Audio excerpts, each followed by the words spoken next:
What is going on, guys? DBG here, and in this video we are going to be going over the top 5 best and worst value small forwards in NBA 2K20 MyTEAM.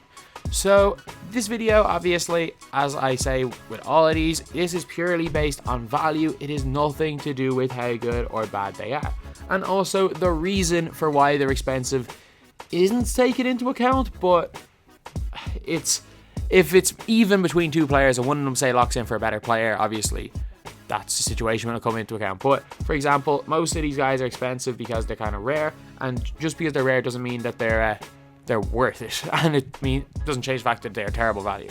So we are going to, as always, start off with the worst value players, and yeah, let's get on to it. Let's get on to number 5 now. At number 5 is a really good card, but again, he is just on this list because of value, and there's not a lot of bad value small forwards. I'm not gonna lie, there is not a lot of bad value ones. But LeBron James, you have to put him somewhere. You have to put him somewhere, and for that reason, the fact he's over 100k, and he's just kind of outclassed. Like, when you compare him to the likes of some of the guys on my best value list, he's just not as good. Only 6 Hall of Fame badges at this stage. That's a little bit not great. He's got gold diamond, doesn't quick first step. He's got silver back down punisher. He's also got bronze steady shooter. Bronze steady shooter, only bronze range extender. There are so many better small forwards for cheaper. Like, even likes of Jimmy Butler, who's not on the best value list, is way better at everything and way cheaper. Well, way better at everything except passing and way cheaper. So he's just kind of outclassed. Eventually, we're going to go LeBron, but this LeBron, let's be real, just isn't it. And now we get on to the ones that you can't even make an argument for are worth picking up. So whatever about LeBron, you can always make the argument of, if you like LeBron, it's actually still a really good card, and he's only 100k. This is John Havlicek. For around above 60k, or sorry, 50k, John Havlicek is absolutely terrible, in my opinion anyway. I've used this card a few times, especially when the game first came out, when he was new. This guy is a 50k small forward with no quick draw. Oh no, sorry, he does a quick draw. He's a 50k small forward that doesn't do anything really. Sure, he's got clamps, but he is 6'5". Shooting wise is alright. Ball handle 85. He's not particularly fast, not particularly good rebounder, not particularly good on defense, but not bad obviously. But again, there is just nothing. There's just nothing this card does. So he's just kind of an overall bang average card. He's worth around 10k MT max, and he's 50k. No range extender. Sure, he's going to be an alright defender, but he's not going to be the best defender in the world because of his height. But again, you can get way better for way cheaper. At number 3 for over 100k is Bernard King. The reason why I'm not putting him any higher is because I'm pretty sure he will go for around 100k, because he's one of the rarest cards in the game. 99 offense, 89 defense overall. He has got 4 Hall of Fame badges: contact finisher, consistent finisher, acrobat, relentless finisher. He has got 17 gold badges, quick draw, difficult shots. Like, he's not a bad card. And he's not the worst card in the world. Like, he can shoot the 3 a little bit, I guess. He can shoot the mid-range well. He's a decent dunk. He's got good ball handle. He's got okay defense. He's fast. And if this has showed you guys anything, it's that you should never lock in for tokens, because these Legacy Showcase players, Series 1, lock in for 200 tokens. You could either have 200 tokens, or you could have like 400 or 500 KMT. And if you're one of those people that say they'd rather have 200 tokens, you are crazy. You are crazy. 200 tokens gets you Dave Cowens. Right, Dave Cowens plus, I don't know, plus an amethyst. Not even a diamond. You can't even get Dave Cowens plus a diamond for that. Can't even get one usable card for 200 tokens. But for that 500k MT, you can buy a God Squad. Like, I don't understand people's logic about that. And yeah, sure, token rewards might come out new, but like, again, it's still one pink diamond, and I can guarantee you that none of the pink diamond token rewards are gonna be Lamar Odom. Yeah, so that's kind of a little bit off topic. Now let's get to number 2. And number 2 is Carmelo Anthony Amethyst. So this guy is around 35-ish KMT, 40k. Actually, 28k, 2 of them were put up. Okay, these guys are about snipes right here. Obviously, the MT isn't there. It's not even my account, so I'm not going to buy any of them. So, Melo realistically is around 35k. These are just snipes. Either way, even for 30k, he'd still belong in this spot on this list. This card is awful. Like, absolutely terrible. So 3 Hall of Fame badges. Yeah, sure. Looks great. A steady shooter, quick draw. Melo's release this year is terrible. He's got a decent post fade. 3 balls okay. He's got decent ball handling stats. He's got no defense whatsoever. He's got not great speed to ball and acceleration. Terrible lateral quickness. He was bad day 1. Genuinely. Day 1, Terrence Ferguson was better than this card. And this guy is still 40 MT. Like, yeah, I get it. You need him to get Alonzo Mourning. It was terrible. Like, there is no point. And, like, even if you can argue, oh, you need Alonzo Mourning for Magic, they just released Simmons, who's a way better Magic Johnson. Like, there is no purpose to getting this card. There is absolutely none. And there's even a better Melo that's not that much more expensive. So definitely number 2. And the only player keeping Melo off number 1 is Peja Stojakovic. And the reason is that you guys might see, oh, 99k, 240k, and he's also a good enough card. This guy is at least 600k MT once he's finished bid.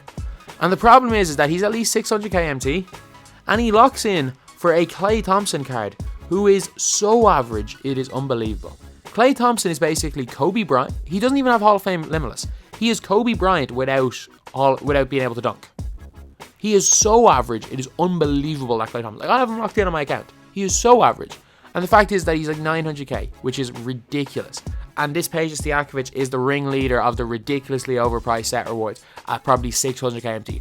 This may be worse value than Donovan Mitchell. And that's crazy. Donovan Mitchell's a 500,000 MT. This may actually be worse value than Donovan Mitchell, which is one of the craziest things I think I've ever said on this channel. But anyway, now for a little bit more positive, let's get on to the best value. At number 5 for around... Okay, he's gone up in price. When I was making this list like 15 minutes ago, there was 3 of them for under 5k MT. So someone has gone and bought them all. Okay, for 6k MT, I don't think I'd put him in here, but the 4.1k MT that he was going for like 15 minutes ago would definitely keep him in this list. So he is definitely cheaper than this. So just take this price with a grain of salt. But he's got unbelievable stats, and as I said, I'm not sure actually which video is coming out first. This is the 10k video. He's in that one as well. But his animations are what puts him over the edge. So his badges are good. His stats are good. Doesn't actually have quick first step. Can't speed boost. He doesn't have range extender. But you know what? Everything else, he just doesn't miss from mid. His leaning mid-range shot's unbelievable. Doesn't miss from mid. Doesn't miss when he's open from 3. He goes to the basket well. He's fast. Plays good defense. And you know what? He just does everything well. Probably it's a bit of a weird card because you wouldn't think he's great from his stats, but animations are unbelievable on this card. At number 4 for like 3.9k MT is DeAndre Hunter. And an honorable mention to Josh Richardson for about 15k. He's just a slightly better version of Hunter, except again, he's 10k more expensive. So I got to put Hunter in here based on value. But they both do very similar things. So DeAndre Hunter is 6'7". He's got 17 gold badges, including quick draw, and he's got gold clamps, which is really good. He's basically got a lot of defensive badges gold. He's got quick draw gold as well and flexible release, which helps with the shooting. And a good 3-ball, good mid-range shot, especially like if he's open, he will hit 3s. He's got not great ball handle, so I wouldn't use him as a primary ball handler. He's got a great steal, great perimeter defense. He's got okay speed to ball and acceleration. He's got good height, especially... well, actually, no, he doesn't have good height. I was about to say especially with the 2, but he can play at the 2. A great lateral quickness as well. So, honestly, he's a good player. He's really good. He's one of those players where you're not going to notice him really when you're using him because he doesn't bring a lot on offense. However, he will clamp up the other team's best player and is one of the best cheap defenders you can get in the game this year. And at number 3, this is for 3.6 KMT. I was about to say this is another one where he was 3.5 KMT and people bought him up. But for 3.6 KMT, he's around 3.5 KMT. It is Swaggy P. This guy was the original like long distance gunner that didn't have a steady shooter. He was like the original one. So he's got obviously range extender, quick draw, slippery off ball, a lot of shooting badges, difficult shots, catch and shoot, can get to the basket quite well. And he's really underrated. Like he's 6'7". He's got a great 3-ball, great mid range. He's also got a good driving dunk. Ball handle is not great, but his perimeter defense is okay. Speed, ball, and acceleration are good enough. He can also play the 2 and has decent lateral quickness. So he's not a bad defender and he's not one-dimensional either. So he can go to the basket and dunk as well as just shoot the open shot. So he can do kind of a lot when he's on the floor. And Swaggy P definitely is a card that you should pick up if you're on a big budget. And at number 2 is a card that he's still really cheap. He is around at his cheapest, because there's so many of them, you can probably pick him up at times for 3k MT. Or even, actually no, I'm not even going to say 3k MT for the Amethyst, or for the Emerald. I'm going to say the 23k MT for the Amethyst is unbelievable value. Hedo freaking Turkaloo.